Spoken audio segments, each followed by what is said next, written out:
Hi, everybody. Let's continue our conversation on communication with the children in specific. See, there is a lot of communication misunderstandings that exist with the children.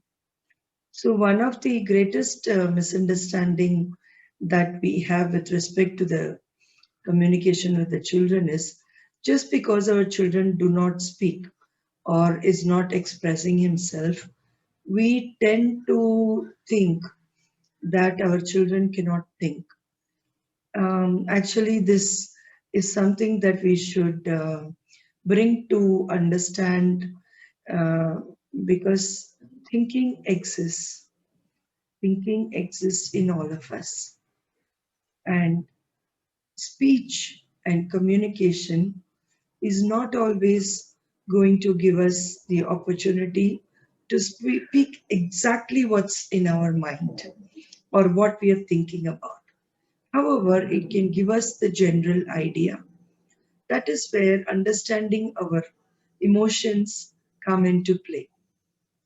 When we feel something, that always indicates to a specific thoughts that we are thinking. If I feel angry about something, that has a root in a thought. Okay. So that thought may give rise to more things like that, which gives me more anger and keeps my anger fueled. That is why it is important to go back and find that stopping space that we spoke about a while ago. Let's go and revisit that um, again. These are the 4 steps to understanding our thoughts and emotions. And unless we understand it, we cannot model this for our children and we cannot allow for the freedom to express and communicate what they wish to. So this is a very, very important priority steps for us. Stopping, calming, resting, and healing. And then the space opens up for communication.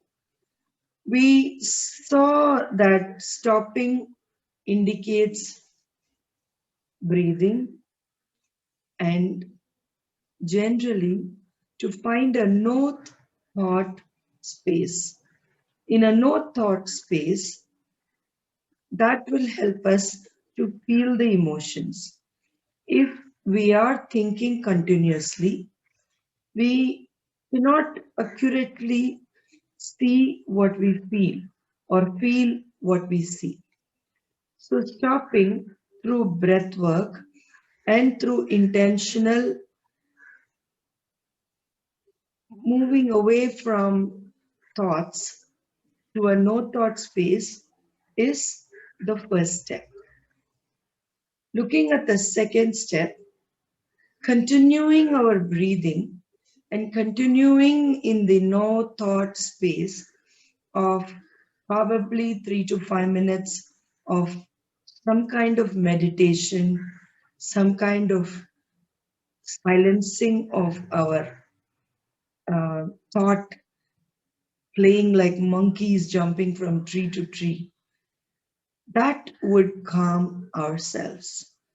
And then comes the third is resting. Suppose you have calmed yourself by breathing for an extended period of 3 minutes, and then you still need to rest. Rest in the knowing that everything is working out for you and the path. Resting could be just taking a shower, to lie down for 5 minutes, to sit down in nature. There are a million different ways that you can rest, but that rest will come after calming. In case you have not calmed yourself, then resting doesn't work. You cannot rest if your mind and emotions are not calm. Now comes the fourth step. Now that you have rested, then healing happens. Healing happens not just to your thought and emotions, but to your body, to your digestion, to your heart rate, to your pulse rate, to your blood pressure, to your sugar levels, to every little cell of your body. Healing happens. And now, this four steps you have done for yourself, now it is possible to model this for our children. You cannot teach something that you don't know. You cannot read from a book and you cannot speak it and say that you have taught something.